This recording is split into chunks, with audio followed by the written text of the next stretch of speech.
না, এটি কোনো সিনেমার দৃশ্য নয়। সিনেমার পর্দায় নায়ক নায়িকার প্রেম বা গানের তালে নাচ নতুন কিছু নয়, কিন্তু সেই একই দৃশ্য যদি দেখা যায় কোনো ধর্মীয় প্রতিষ্ঠানের আঙিনায়, তবে তা কতটা গা শিউরে ওঠার মতো। সম্প্রতি সামাজিক যোগাযোগ মাধ্যমে একটি ভিডিও দাবানলের মতো ছড়িয়ে পড়েছে, যেখানে দেখা যায় মাদ্রাসার পোশাকে গানের ছন্দে একে অপরের ভালোবাসার মহিমা প্রকাশ করছে দুজন। দাবি করা হচ্ছে এটি নাকি একটি মাদ্রাসার অভ্যন্তরের দৃশ্য। এই ভিডিও প্রকাশ্যে আসতে শুরু হয়েছে তোলপাড়, নানা মনে হাজারো প্রশ্ন। আজ কোথায় গিয়ে দাঁড়িয়েছে আমাদের নৈতিকতা?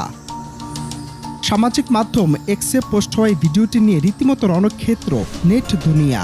এক ব্যবহারকারী দাবি করেছেন চাঞ্চল্যকর এই ঘটনাটি নাকি পাকিস্তানের কোনো একটি মাদ্রাসার, যদিও এর সত্যতা এখনো নিরপেক্ষভাবে নিশ্চিত করা সম্ভব হয়নি। ভিডিওতে দেখা যায় সিনেমার কায়দায় একে অপরের মনের মিলন ঘটাতে তারা লিপ্ত হয়েছে নাচ আর অভিনয়ে। সাধারণ মানুষ ক্ষোভে ফেটে পড়ে বলছেন, পবিত্র ধর্মীয় পোশাক আর প্রতিষ্ঠানকে এভাবে কলঙ্কিত করার দুঃসাহস তারা পায় কোথায়? কোথায় ছিলেন তখন সেই প্রতিষ্ঠানের শিক্ষকরা?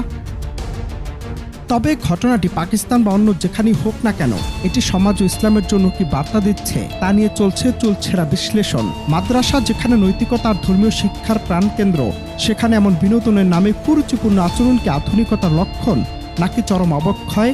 ধর্মপ্রাণ মানুষ বলছেন, ইসলামের লেবাস পরে এমন অভিনয় কেবল একটি প্রতিষ্ঠানকে নয়, বরং একটি বিশ্বাসকে আঘাত করার শামিল।